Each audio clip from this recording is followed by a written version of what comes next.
Assalamualaikum. Kali ini kita akan menyimak kisah tentang perjalanan spiritual seseorang yang mencari kebenaran dan akhirnya menemukan kedamaian dalam Islam. Sebuah cerita yang menginspirasi banyak orang untuk lebih mendalami iman. Ingatlah kalian, apapun itu, Allah pasti akan membalas siapa saja yang melakukan kebaikan di jalannya. Dan kebaikan yang dilakukan dengan ikhlas akan mendapat ganjaran yang tiada terhingga. Saya sangat berterima kasih kepada yang sudah like dan subscribe video ini. Jangan lupa juga menuliskan sholawat kepada Nabi kita di kolom komentar, karena sesungguhnya Allah dan malaikatnya juga bersholawat kepadanya.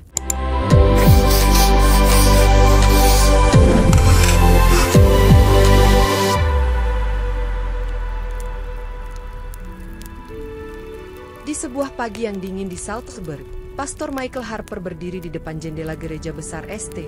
Johannes, menyaksikan jemaat yang mulai berdatangan dengan rasa syukur mendalam atas iman mereka. Sebagai pendeta, ia telah mengabdikan hidupnya untuk melayani umat, memberikan khotbah penuh semangat yang mampu menginspirasi sekaligus menenangkan hati yang gelisah. Hari-harinya dihabiskan dengan doa pagi, mempelajari Alkitab, dan menyusun jawaban atas pertanyaan-pertanyaan jemaat yang terkadang cukup kompleks. Ia dikenal sebagai sosok karismatik, seorang figur yang dihormati bukan hanya karena kebijaksanaannya, tetapi juga karena kepeduliannya terhadap orang miskin di komunitasnya. Namun, setelah kebaktian selesai, seorang anak kecil bernama Anna mendekatinya dengan raut wajah polos tetapi penuh rasa ingin tahu. "Pastor Michael, jika Tuhan tidak pernah mati, bagaimana mungkin Yesus yang disebut Tuhan itu mati di kayu salib?" Tanyanya dengan suara lirih namun menusuk hati Michael. Pertanyaan itu membuat Michael terdiam sejenak, berusaha menyusun jawaban yang sederhana tetapi teologis. Meskipun jauh di dalam hatinya ia merasa kebingungan. "Tentu saja, Anna," jawabnya dengan senyum penuh kasih. "Yesus adalah Tuhan yang memilih untuk menderita demi kita, tetapi ia bangkit kembali untuk membuktikan kuasanya." Namun, saat malam tiba, Michael duduk sendiri di ruang kerjanya, memandangi salib besar di dinding, merenungi apakah jawabannya benar-benar cukup memuaskan. Meskipun ia mencoba mengabaikan rasa gelisah itu, pertanyaan Anna terus terngiang-ngiang, seolah menjadi pintu pertama yang membuka keraguan yang selama ini ia pendam. Pada suatu sore yang hangat, Michael berjalan di pasar tradisional Salzburg, menikmati aroma roti panggang dan suara biola yang dimainkan oleh pengamen jalanan. Di salah satu sudut pasar, ia tertarik pada sebuah kios kecil yang dipenuhi botol-botol parfum indah yang memancarkan aroma wangi khas Timur Tengah. Pemilik kios tersebut, seorang pria muslim bernama Ahmad, menyapanya dengan senyum ramah sambil menawarkan botol parfum kecil yang mengeluarkan aroma kayu gaharu. "Ini aroma favorit di negeri saya," ujar Ahmad, sambil mengajak Michael untuk mencium wanginya, dan obrolan ringan pun segera berubah menjadi diskusi yang lebih dalam.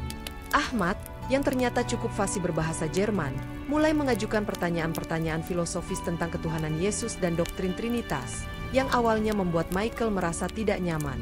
"Bagaimana mungkin Tuhan yang menciptakan alam semesta memerlukan makanan atau bahkan bisa mati, Pastor?" tanya Ahmad dengan nada sopan tetapi tajam, membuat Michael tertegun.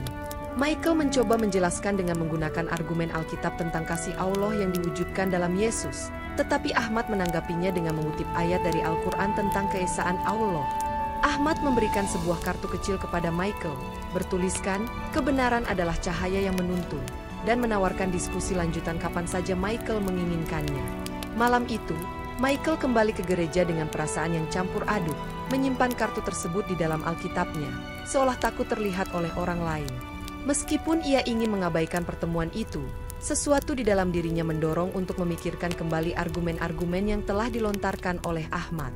Sepanjang minggu itu, Michael mendapati dirinya terganggu oleh pertanyaan-pertanyaan yang tak terjawab dari diskusinya dengan Ahmad dan pertanyaan polos Anna yang terus menghantui pikirannya.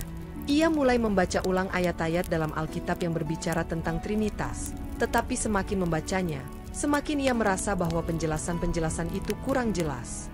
Dalam doa malamnya, ia memohon kepada Tuhan agar diberikan kedamaian hati, tetapi kegelisahannya justru semakin dalam seperti air yang mengalir ke jurang tak berdasar. Beberapa kali, ia bahkan tergoda untuk membuka Al-Quran yang diberikan Ahmad, tetapi rasa bersalah sebagai seorang pendeta menahannya untuk melakukannya. Suatu malam, ia berdiri di depan cermin, memandang bayangan dirinya yang tampak lelah, dan bertanya dalam hati, "Apakah aku benar-benar yakin dengan apa yang selama ini kuajarkan?" Sementara itu, ia mulai merasa lebih sulit menjawab pertanyaan dari jemaat. terutama ketika seorang jemaat bertanya mengapa Tuhan tampak begitu kompleks dalam konsep Trinitas. Ia mencoba mengalihkan pikirannya dengan menyibukkan diri dalam pelayanan, tetapi pertanyaan-pertanyaan itu tetap muncul seperti bisikan yang tak bisa ia abaikan. Dalam kesunyiannya, Michael mulai bertanya-tanya apakah ia harus menemui Ahmad kembali untuk mendiskusikan lebih lanjut, meskipun ia takut dengan konsekuensinya. Pada saat yang sama, ia merasa bahwa keraguannya ini bisa merusak reputasinya sebagai pendeta dan mengancam posisinya di gereja. Namun, Michael tahu bahwa ia tidak bisa melanjutkan hidup tanpa mencari jawaban yang sejati, meskipun itu berarti mempertaruhkan segalanya yang selama ini ia miliki. Dalam sebuah sesi tanya-jawab setelah kebaktian minggu, jemaat gereja St. Johannes berkumpul di aula untuk mendiskusikan isu-isu teologis yang sering menjadi bahan perenungan mereka. Michael, seperti biasa, berdiri di depan dengan tenang, mempersilakan jemaat untuk mengajukan pertanyaan yang ingin mereka bahas. Seorang wanita tua, yang selalu hadir di barisan depan gereja, mengangkat tangannya dan bertanya, "Pastor, dapatkah Anda menjelaskan bagaimana Allah bisa menjadi tiga tetapi tetap satu?" Michael menarik napas dalam, lalu mulai menjelaskan dengan menggunakan analogi klasik tentang air yang dapat berbentuk cair, es, dan uap, tetapi tetap air. Namun, seorang pemuda di sudut aula, dengan wajah serius, menanggapi, "Tapi air tidak pernah menyebut dirinya sebagai tiga pribadi berbeda. Pastor, apakah itu benar-benar analogi yang cukup?" Jemaat lainnya ikut bertanya, mengapa Tuhan begitu rumit untuk dipahami jika Dia ingin kita dekat dengannya? Bukankah Dia seharusnya sederhana bagi semua manusia? Michael berusaha memberikan jawaban dengan mengutip beberapa ayat Alkitab yang mendukung doktrin Trinitas, tetapi ia sendiri merasakan bahwa penjelasannya terdengar kabur. Suasana di aula semakin tegang ketika beberapa jemaat mulai berdiskusi di antara mereka sendiri, mempertanyakan doktrin yang telah diajarkan selama bertahun-tahun. Saat sesi tanya-jawab selesai, Michael merasa kelelahan, bukan karena fisik, tetapi karena ia menyadari bahwa pertanyaan-pertanyaan itu juga adalah pertanyaannya sendiri. Malam itu, di kamarnya yang sunyi, ia merenungkan perdebatan tadi dan merasa bahwa ia perlu mencari seseorang yang benar-benar bisa membantunya memahami inti dari Trinitas. Dengan hati yang penuh kebingungan, Michael memutuskan untuk pergi ke Roma, tempat ia berharap bisa menemukan jawaban dari seorang teolog senior yang telah menjadi mentor spiritualnya sejak dulu. Ketika tiba di Vatikan, Michael disambut dengan hangat oleh Pastor Bernard, seorang pendeta yang terkenal karena kebijaksanaannya dalam teologi. Michael memulai percakapan dengan menceritakan keraguan-keraguan yang ia hadapi dan bagaimana jemaatnya semakin sulit menerima penjelasan tentang konsep Trinitas.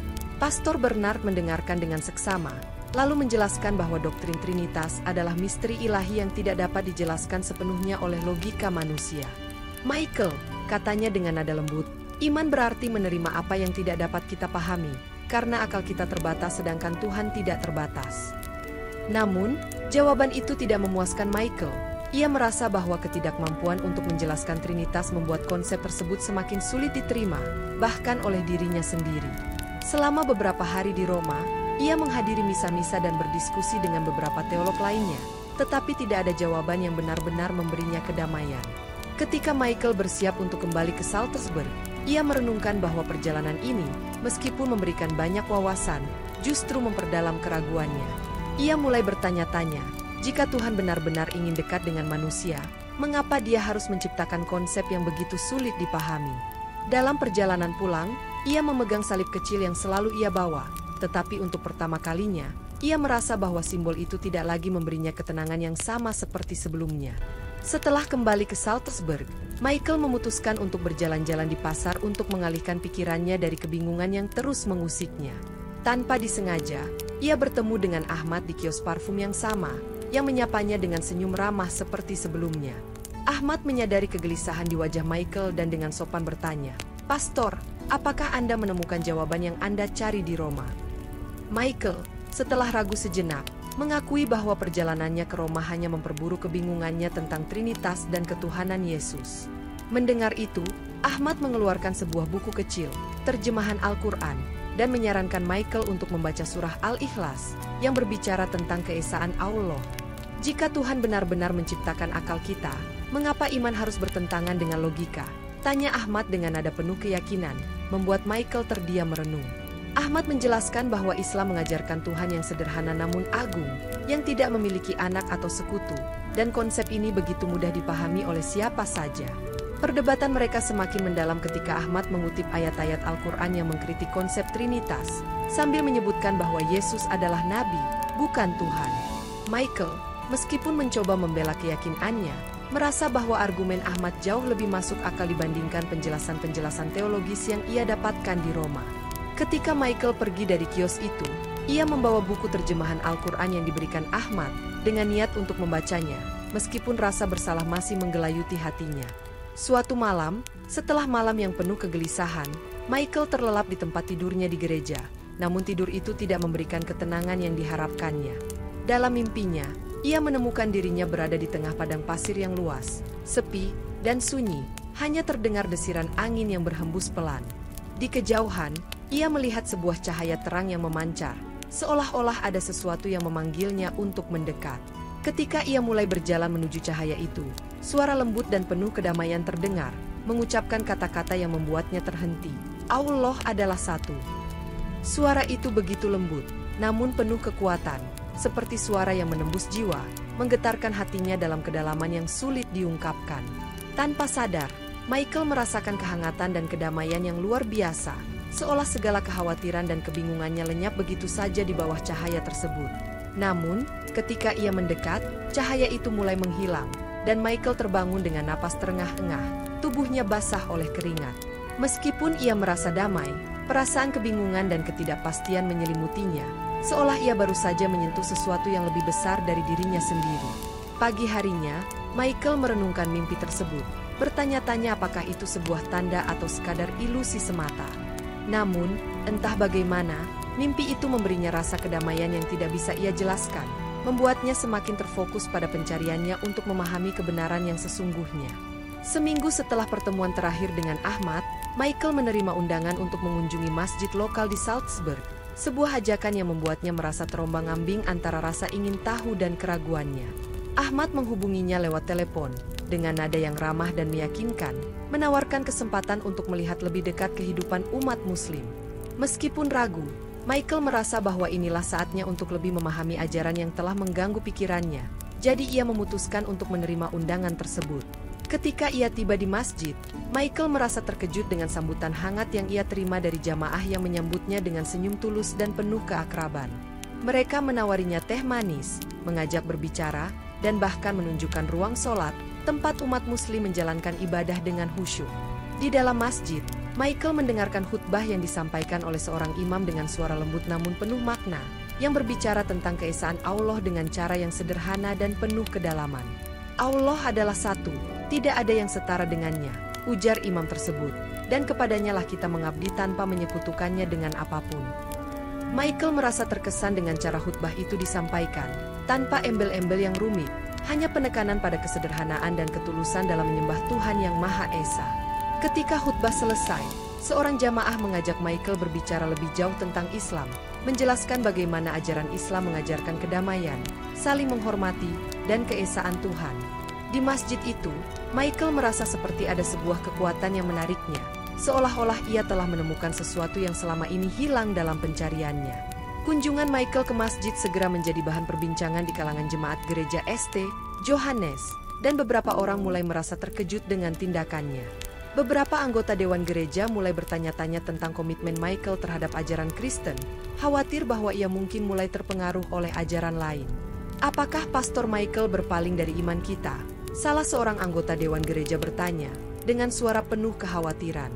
Michael menerima beberapa percakapan pribadi dari jemaat yang merasa kecewa, bahkan marah, karena ia mengunjungi masjid dan bertanya-tanya tentang agama selain Kristen. Di tengah-tengah konflik ini, seorang teman lama di gereja, Pastor Thomas, menghadapinya dengan pertanyaan tajam. Michael, apakah kamu mulai meragukan Tuhan kita? Tidak, jawab Michael dengan suara tenang. Tapi saya harus mencari kebenaran, dan saya merasa ada yang hilang dalam pemahaman saya tentang Tuhan. Meskipun ia berusaha menjelaskan niat baiknya untuk mencari kebenaran dan memperdalam iman, beberapa jemaat merasa bahwa ia telah melampaui batas dengan menyentuh ajaran agama lain. Dewan gereja mengadakan pertemuan untuk membahas masalah ini, dan beberapa anggota mulai mengusulkan agar Michael diberhentikan dari jabatannya sebagai pendeta. Meskipun tertekan oleh situasi ini, Michael merasa bahwa ia tidak bisa mundur dalam pencariannya, meskipun itu berarti harus menghadapi penolakan dari orang-orang yang selama ini ia hargai. Ketika malam tiba, Michael duduk sendiri di ruang kerjanya, merenungkan jalan yang telah ia pilih, mengetahui bahwa pencariannya akan membawa konsekuensi yang berat, tetapi ia tak bisa lagi berhenti.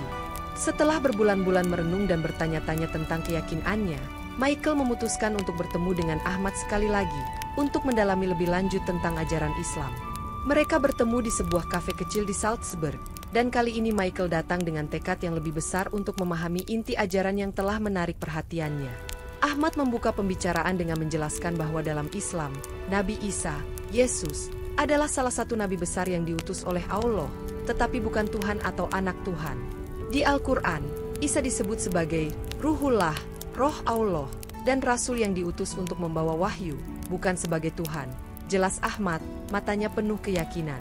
Michael mendengarkan dengan saksama, tetapi hatinya terasa terguncang, karena selama ini ia menganggap Yesus sebagai Tuhan, bukan hanya sebagai seorang nabi. Ahmad kemudian melanjutkan dengan membacakan beberapa ayat dari Al-Quran, seperti surah Al-Ma'idah 5116, yang dengan tegas menyatakan bahwa Tuhan tidak memiliki anak dan tidak ada yang setara dengannya. Jika Allah adalah Tuhan yang Maha Esa, bagaimana bisa ada satu Tuhan yang terdiri dari tiga pribadi berbeda?